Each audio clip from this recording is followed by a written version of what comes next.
podcast where we talk to smart people, but not necessarily done by smart people? That is an awesome question. This one goes down probably on one of my top 5. Hey, I like nutrition. I like to eat food. This is the coolest thing ever. We're going to do this forever.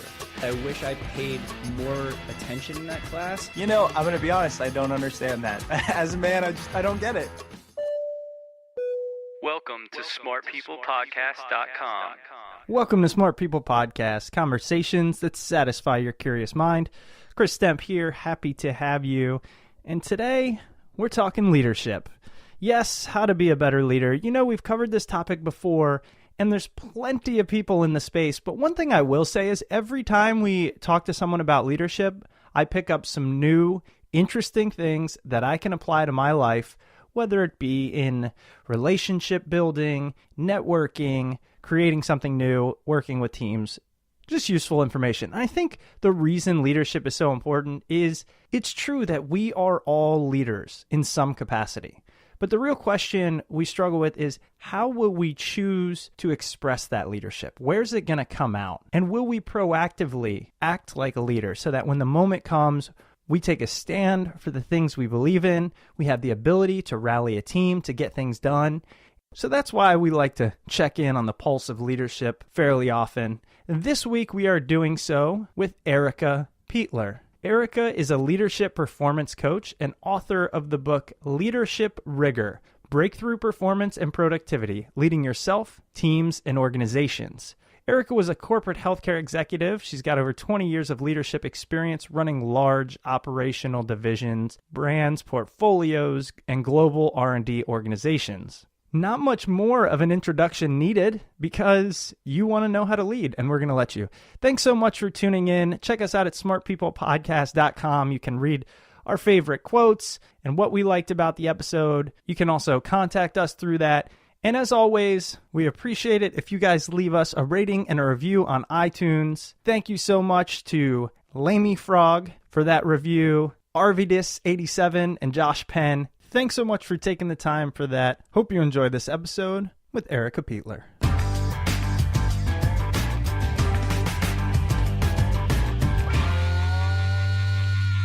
Well, Erica, thank you so much for being on the show. I can't wait to talk to you. You are a phenomenal coach and leader, something that I aspire to be. So it's just so great to have you on.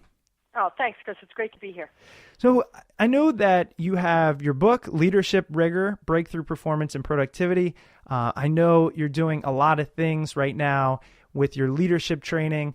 First, I want to talk a little bit about your background. You know, have you always wanted to get into this role of working with executives and working on leadership? How did that come about?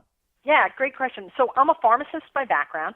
I went to pharmacy school, really interested in healthcare, in medicine, and graduated from pharmacy school and actually went directly into the corporate world. I had done a summer internship in sales and marketing, loved the communication aspect, the labeling of drugs, how to help explain the concepts of how drugs work to consumers and to pharmacists. So that was an area that really resonated for me, and I went into the corporate world and immediately had success. It just felt like a comfortable place for me.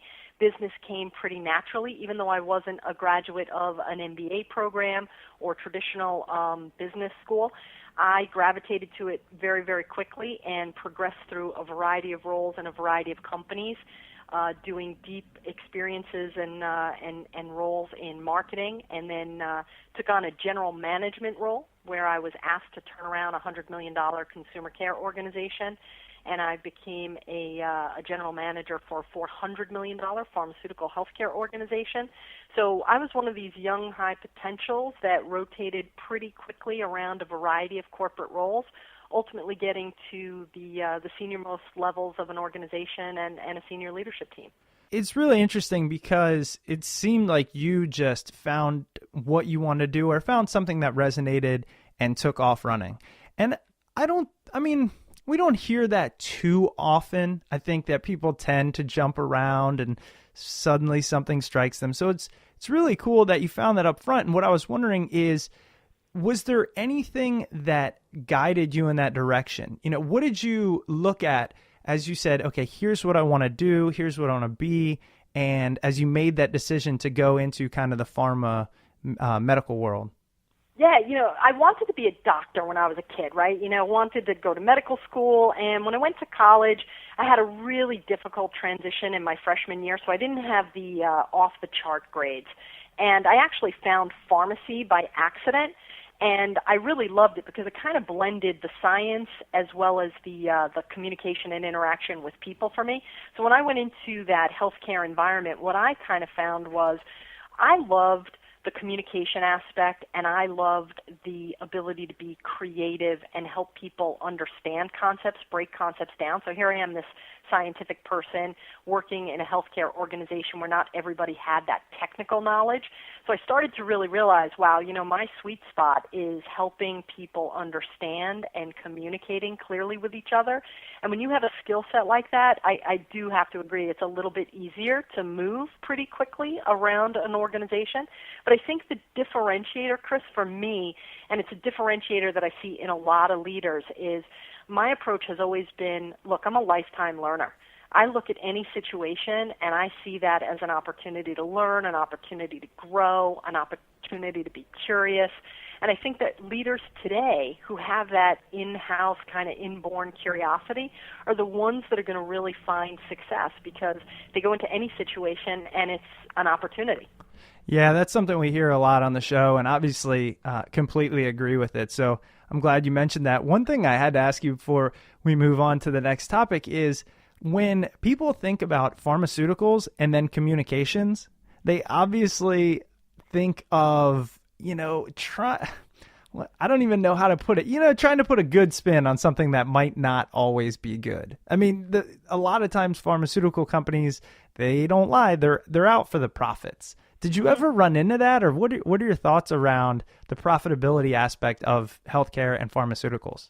Yeah, it's a misunderstood kind of topic for everyone, right? So we look at it from the inside and we look at it from the outside, and we think we understand it and we kind of debate it. I recognize it as a huge challenge. I mean, healthcare right now, off the charts expensive, astronomical costs. The system definitely is not working right. When it comes to a pharmaceutical company, I definitely witnessed, I even had a role of head of HR for a while, I definitely witnessed what does it look like to fail repeatedly before you can actually get the right product to market, and what are those enormous costs. And it's not just green dollars, right, what we spend, but the blue dollars, the amount of time and people that we invest in the process.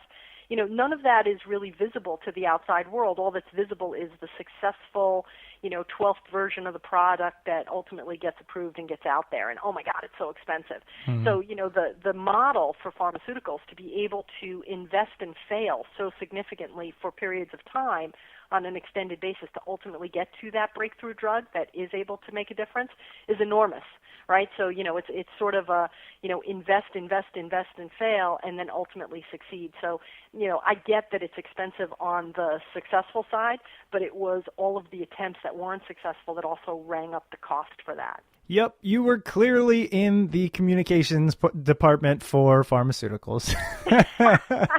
You just remember. I mean, like, I completely understand where you're coming from, and I don't disagree with that. I think there's a lot of truth to it, and a lot of amazing things have come out of pharmaceuticals. I think everybody recognizes that. But for a second, I found myself in "Thank you for smoking" right there. Well, let me also say this, though. In fairness, okay?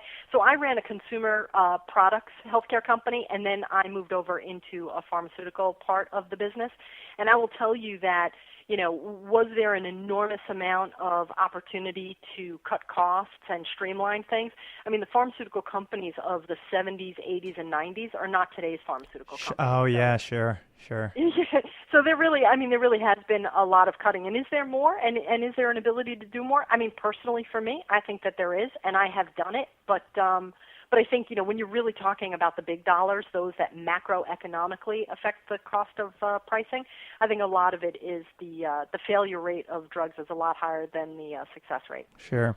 So then I was reading, it looks like in 2007, is that when you departed from that arena and decided to work more in the coaching and consulting world? Yeah, I had been a veteran of the corporate world for about 20 years. Like many corporate people probably, work the equivalent of what felt like 25 to 30 years in those 20 years. I was 42 years old, 41, 42 years old. And I realized, hey, this was fun. I've loved every job that I've had, but I feel like it's very narrow. I've been, in this one, health sector for a while. I'm really curious about how other industries work. And again, this lifetime learner appetite. I just decided I took a year off. And in that year off, I said, you know what, I'm going to recharge my batteries. I want to focus on my health, focus on my own learning, just focus on recalibrating my life. I decided, look, I'm going to really try to identify what my passions are. And my passion has always been leadership. It's always been watching how leaders operate, observing the different styles of leadership. And I decided, I'm going to go and get certified as a coach. So I went to the Coach Training Institute, which I know you have an interest in as well. Yeah, I'm going through it right now. Yeah, and it is the most intense program, and really, really loved the learning and the camaraderie and the ability to clean my instrument, I call it. It's like as a coach, you really have to be a clean instrument to be with people so you don't bring any of your baggage onto them. So it's a great process to go through and help you to understand how to sort of be disciplined in that regard. So I went and I became a certified coach. I decided that I wanted to open up my own business. I actually wrote my first book, which is called Open Up and Say Ah, in that year. And I started my business about 7 years ago and haven't looked back. It's just been phenomenal. It was more that learning thing that got you into it. What brought you to coaching specifically? Because you could have gone a number of different ways. And then the leadership, this is the second part of that question, but the leadership aspect, I'm assuming, came from the fact that you were in so many leadership roles prior. Yeah, great question. First of all, the coaching piece, as an executive, you get to do coaching all the time. So, I've had hundreds of employees work for me, numbers of direct reports. And so I was coaching a lot in my own career.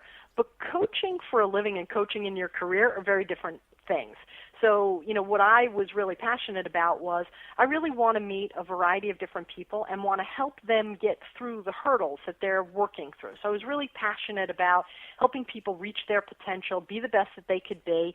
I definitely see, greatness in people. And then I love the concept in coaching that we learn about, which is to hold that open space and allow people to grow into that. One of the things that you'll be spending some time doing as you advance in your own coaching career, and I had to spend time doing, and one of the most difficult things about becoming a coach is trying to figure out what specifically do you want to focus on and where can your greatest value and leverage be, because initially we think everyone is our client, right? We think we can help anyone and, we can cover the gamut. We're well trained as coaches. But what you really find is the process of looking for the people who are looking for you and making that right connection is really, really important. So for me, leadership I always knew was going to be a focus, but I've tried to be really, really clear about further defining my practice to be leadership performance coaching. So for me, I'm really clear about if it doesn't get on the ground, if we're just having conversations, but the concepts or the behaviors in leadership don't start affecting other people, then my coaching role is not really having the effect. So I'm not just interested in changing your mindset. I'm interested in really making sure that those behaviors land on the ground. And it's really about performance and productivity in the workplace. We'll be right back to this interview after a quick word from our sponsors. Do you enjoy learning new things? Honestly, of course you do, right? That's why you listen to Smart People Podcast. Well, another great way to do so is online learning, and there's not a better place to do that than lynda.com, especially because by going to lynda.com/smartpeople, you can sign up for a free 10-day trial, learn as much as you want, no cost involved, no risk. But you don't have to take my word for it. You can take the word of millions of people around the world that are using lynda.com, which has over 3,000 courses on topics ranging from web development to visual design, marketing, Excel, WordPress, etc. Lynda.com is different from many other sites doing online education because for a small monthly fee of as little as $25, you get access to thousands of courses no matter what. So basically the cost of one course elsewhere. So why not give it a shot? They're giving Smart People podcast listeners a 10-day trial for free by going to lynda.com/smartpeople. Go check it out, see if there's something you want to learn, and sign up, lynda.com/smartpeople. All right, so that leads us into a lot of things. I want to talk about the performance and productivity in the workplace. Because I think as a listener, that would be the first thing that, okay, I could implement some of these things. So what do you find oftentimes are the reasons things don't happen? They don't get implemented. And then how do we get through those barriers? Yeah, it's a great question. So, to me, when I talk about leadership in the corporate world, I basically say, hey, listen, there are two things we have to be great at as leaders, and this is where everything goes right and everything goes wrong. There are two currencies that we get to operate through. One is communication and one is relationships. Because if we don't have outstanding communication skills or we're not capable of building healthy relationships, we just won't be able to get work done. Because as leaders, we get work done through others. Right? So it's not about us doing and getting our fingerprints on everything. It's us being able to appropriately communicate and build relationships. With communication, unfortunately, it's usually an illusion. Someone looks like they're saying something, someone looks like they're listening to something, and two people walk away with more misunderstandings than connections. So, there definitely is a lot to be said and learned and coached on in terms of communication. And mostly in the corporate world, where most people don't get it right, Chris, is they don't have what I call veritas. They don't have the courage to say what actually needs to be said. We're afraid of that. We don't have those courageous conversations. We're not willing to be authentic. We're not willing to be vulnerable. So we just kind of sit there, we bite our tongue, and we walk away, and we'd rather preserve harmony in that moment than really deal with the issue. And that's one of the critical places that things go wrong in terms of performance. Yeah, and why is that? Why won't we have those conversations? I know that I tend to... I hold those conversations back. I don't have them until it's eating at me so much that when it comes out, it comes out like a freight train sometimes. Yeah, and I think some of it is, it's the discomfort of conflict is uncomfortable. It's an uncomfortable thing. But I think what really holds people back, and what I've learned in my coaching practice, is the place where I can try to help make a difference. People often don't have the language. They just don't have the words, the phrases. How do I get in there? How do I not offend someone? How do I frame it? And, there is a whole language to leadership that really, once people start to understand, and, I've tried to really outline that in Leadership Rigor, my new book. Once you start to get what are some of the ways that you can make things sound and feel and be really resonant with people, you become less afraid to have the conversations because you understand what you're trying to say, how you could possibly say it, and the impact that you're trying to have on people. So what would be some of those recommendations? I'm thinking about a conversation I literally had 2 hours ago on a conference call for my nonprofit, and I was in that position. It was very delicate, and I think it actually got handled pretty well. But I wonder what I could have used, what tips Erica could have taught me that I could have put into this conversation. Yeah, well, one of the things that I think is always important in those conversations is, aligning what I call our intentions and our impact. Right? So, Chris is playing that conversation kind of quickly in his head, or Erica's playing that conversation in her head, and what comes out may or may not be aligned with my intention, right? Came across too hard, came across too soft. So, one of the things that we always want to do in communication, especially in leadership roles, is, how do I want that person to feel at the end of this conversation? Do I want them to feel inspired? Do I want them to feel concerned about something? What is that emotional piece that I want to leave them with? And let me make sure that I set that communication up so that I can appropriately land that, and I can have them walk away with the feeling that I'm trying to have them walk away with, a sense of urgency, a sense of commitment, a sense of confidence, as opposed to just randomly kind of going into the conversation, delivering a bunch of messages in some kind of order, and the person walks away confused or, overly confident or overly beat up. So getting that intention and impact, really, really critical for us as leaders. Oftentimes I think about the fact that we've interviewed a couple of people on leadership, and there's a lot out there, a lot of people helping leaders. And this strays a little bit from what we were talking about, but it just came into my mind. who do you define as a leader? Who are people that need to master these types of skills? All right. First of all, let me credit you in CTI land of blurting your intuition. Thank but, you. My belief in terms of leadership is everyone is a leader, right? So, whether it's you leading your family, leading a team, leading yourself, helping to develop the leadership of your kids, how we show up and what it's like to be with us is a reflection of our leadership, which is kind of why I wrote Leadership Rigor in 3 sections. It's leading yourself, leading teams, and leading organizations, because at the basic fundamental level, everyone can benefit from having emotional intelligence, right? Knowing about self-awareness and self-management and how to build relationships. Everyone can benefit from, figuring out, their intention and their impact. Everyone can benefit from learning about communication and relationships. So, there's some basic fundamentals that I think we all can just benefit from as practicing leaders of our own lives. That escalates and changes pretty significantly as you move up the curve and you say, I'm now responsible for leading a team of people.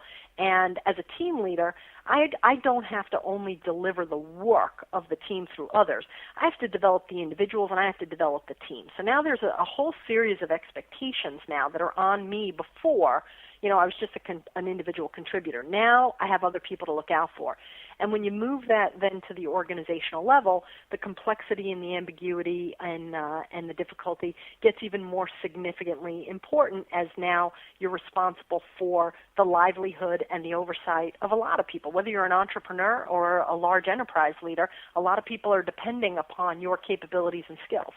What just occurred to me is the fact that, okay, so I like that definition of a leader because there's so much written about it, and people who aren't maybe a CEO or even manager of a lot of people go, well, everybody's concentrating on leaders. I even said to somebody the other day, if everybody's a leader, who's following them? Whatever happened to just being a good contributor?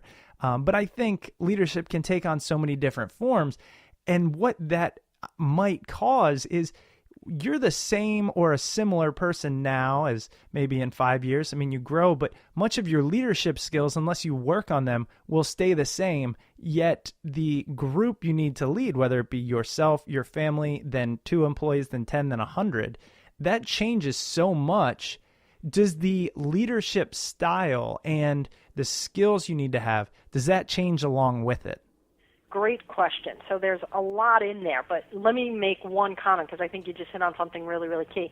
First of all, we show up the same way everywhere, right? So that CEO goes home and has those same sort of characteristics and traits. They may control them a little bit differently in the office.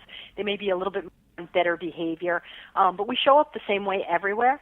The other thing is we all have hard wiring. We're born with some hard wiring, and I believe leadership can be learned, but fundamentally, all the real leadership skills that you need to impact lives, yours and others, can really be learned. So your question of, what are the skills and what are the styles and do they change? There's a vast a variety of leadership skills and styles that are at our disposal. What we unfortunately find in most leaders as coaches is, hey, if you're a hammer, everything's a nail, right? So I'm really comfortable with the directing style, so then I am going to the directing style more than anything, right? What we have to learn as leaders is our job is not to lean into the one style that's comfortable for us, but rather to be flexible and use the style that's necessary for the person that we're coaching and the person that we're developing. It's our job to flex to them, not their job to flex to us. Wait, I have to stop you because I'm going to lose this thought. That I totally agree. And I think oftentimes when I'm working for someone, the relationships that are the best is because I naturally vibe with them. Maybe not that they bent, but it was just a good pairing.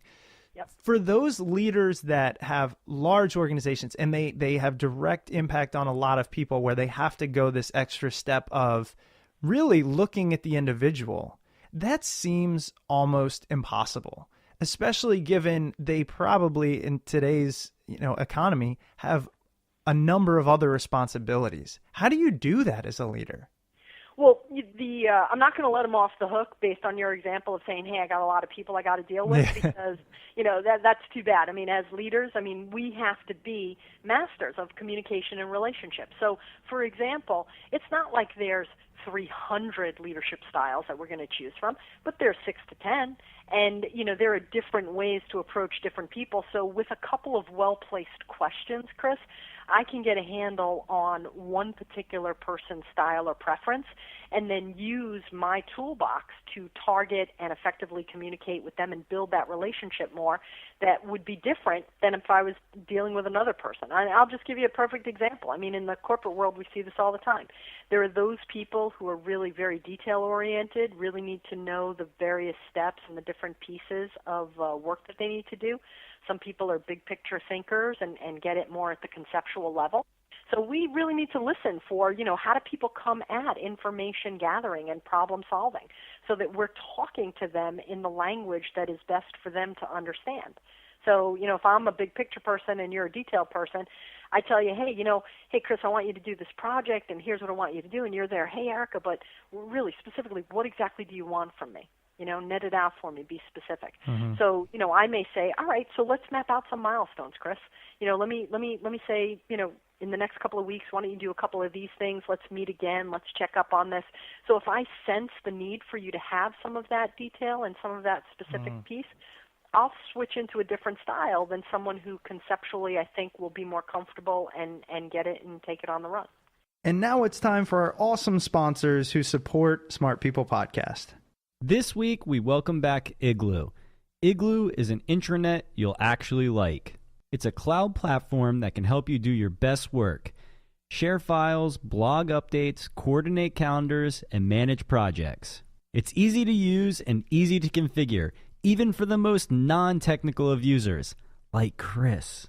It's built using responsive design, which means that everything you can do at your desk, you can now do on the go on your cell phone. Whether you're a large enterprise stuck using SharePoint or a fast-growing business overwhelmed by apps, create an intranet that matches your brand's look and feel, simplifies how you work, and is accessible on your phone. Sign up now and try it for free at igloosoftware.com/smartpeople. That's igloosoftware.com/smartpeople. Yeah, I think right there, one of the key things you pointed out is you said, I'm not going to let them off the hook because there's, 6 to 10 styles.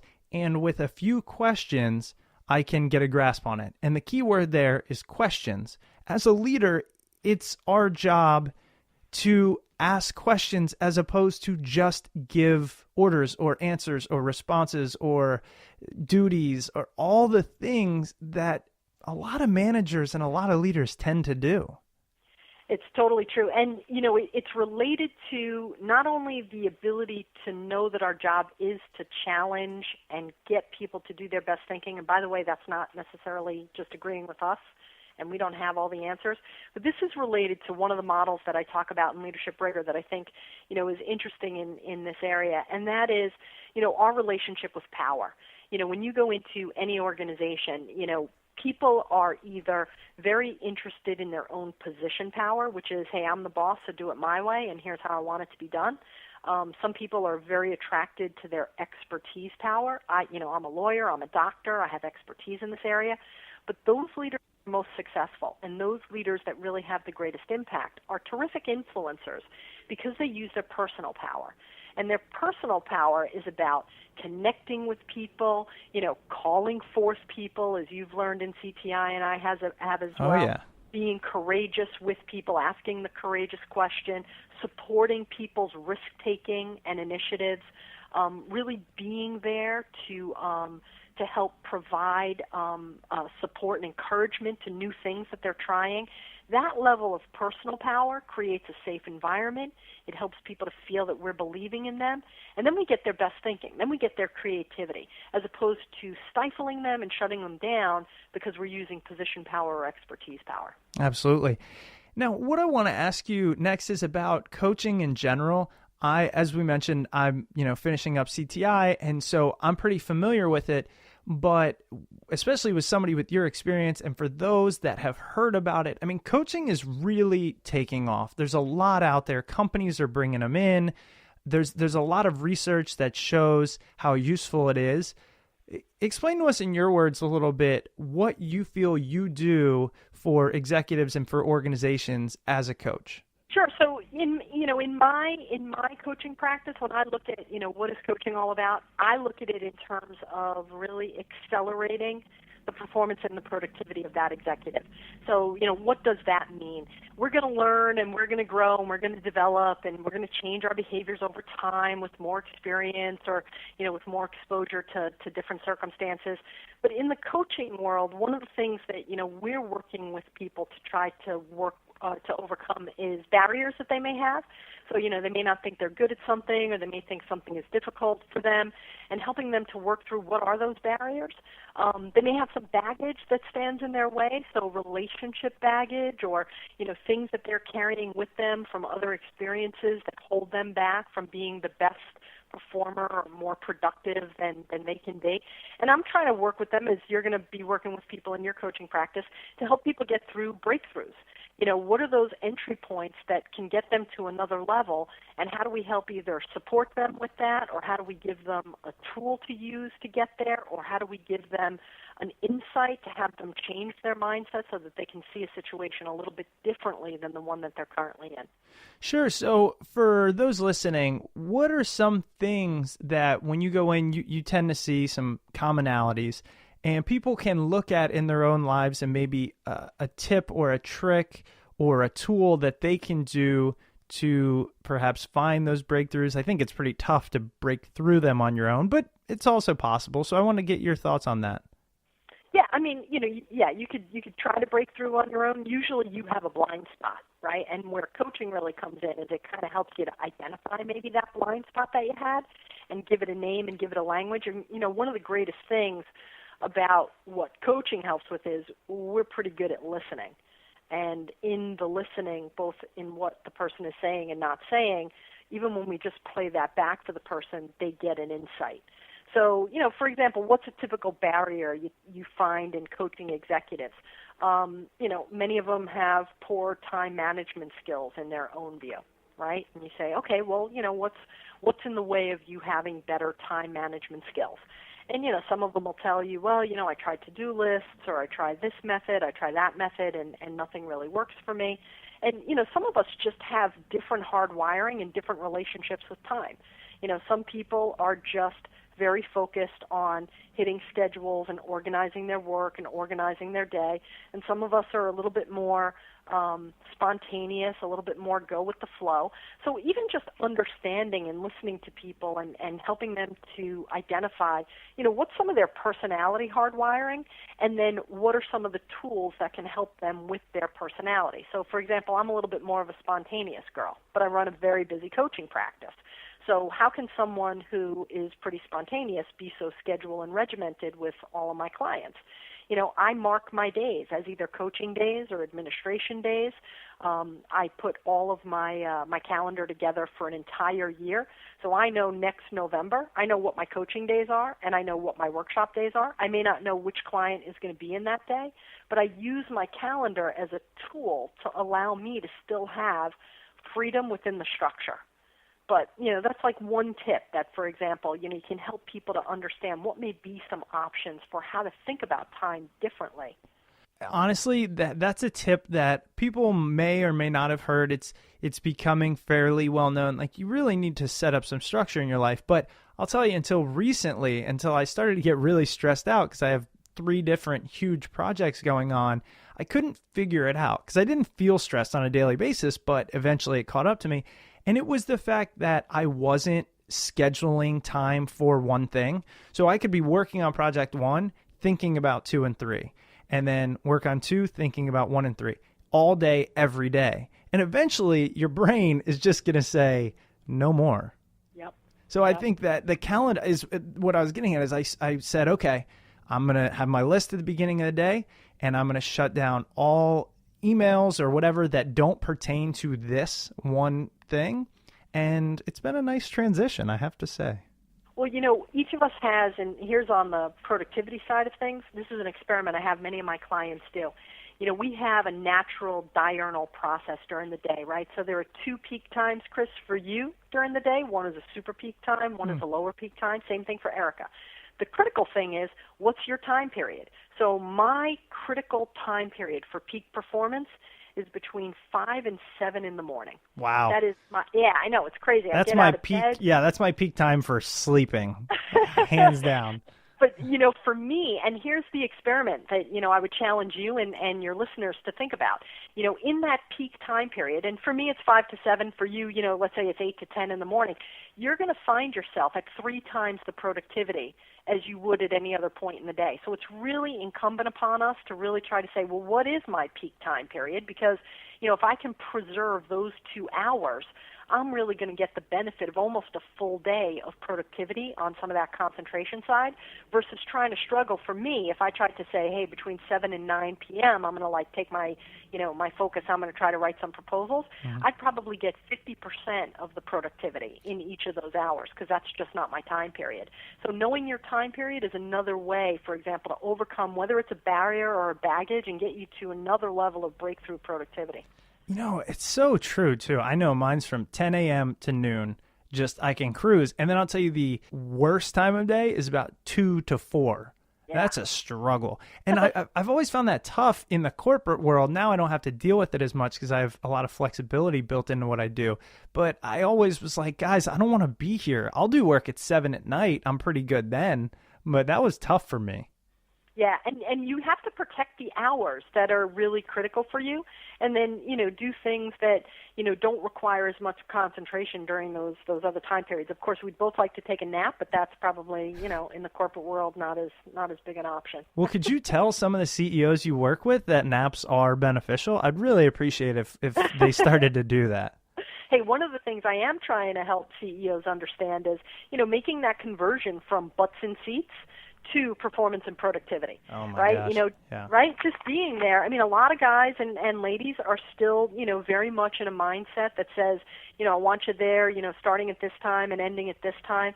And my challenge to them is, look, at the end of the day, if it's about performance and productivity, if they sit at their desk for any one of a number of hours but don't really give you the output that you want, why does that matter, right? So we don't want that.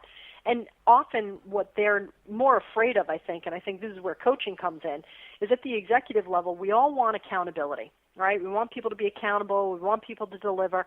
But accountability is the output of 2 really important inputs. And I talk about this in Leadership Rigor as well.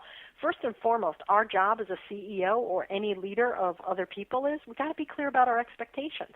What are we really asking of people? What does it look like, sound like, and feel like so that we can make that clear? And then as we give people those expectations, then we don't just go away and expect them to deliver. We have to coach them for performance. So coaching them for performance may mean getting back to what we were saying earlier, checking in on a couple of milestones, making sure that they have the resources, making sure that they have the capabilities and the confidence to progress through to deliver at that accountability level. Because if they don't deliver, it's usually our fault as a leader in some way, shape, or form. I'm glad you're out there telling them. Somebody needs to. These leaders who don't know what's going on. No, I'm just kidding. But yeah, I appreciate it. And you mentioned your book a few times, Leadership Rigor, Breakthrough Performance and Productivity. I was hoping you could give our listeners some places to find you. We will obviously link to the book on our website. But are you writing? Are you out there? Yeah, I mean, you can check my website for workshops, for speaking events. My website is Erica Peitler, one word, ERICA PEITLER at ericapeitler.com. So you can email me at erica@ericapeitler.com or look on my website. I am doing speaking events. I am doing workshops. So yes, and I'll be blogging and getting more of the word out there on Leadership Rigor. Well, Erica, again, thank you so much for being on the show. Really appreciate it, and recommend your book, Leadership Rigor, to all of our listeners, and we'll link to it. And best of luck on all this. Thanks, Chris. It was a pleasure being with you. All right. Have a great weekend. You too. All Bye-bye. right. Bye-bye. Welcome back. I hope you guys enjoyed that episode with Erica Peitler. Don't forget you can pick up her book, Leadership Rigor, Breakthrough Performance and Productivity, Leading Yourself, Teams, and Organizations on Amazon and at your local bookstore. If you do decide to pick up Erica's book at Amazon, please use our Amazon affiliate link over at smartpeoplepodcast.com. You can also get to it with the convenient link, smartpeoplepodcast.com/Amazon. If you'd like to reach Chris or I, you can email us at smartpeoplepodcast@gmail.com or shoot us a message on Twitter at smartpeoplepod. And if you want to follow Chris and I personally on Twitter, you can follow us at John Rojas and at Chris Stemp. I know we normally don't plug our personal Twitter accounts on here, but I figured, hey, we like tweeting about some cool things out there, so if you want to follow us, see what we're saying, you can follow us there on Twitter. If you enjoyed the show, please head over to iTunes or Stitcher and leave a rating and review there. That greatly helps out the show, so we appreciate everybody that takes the time to do that. That's it for me. Hope you guys enjoyed the show, and we'll see you next week.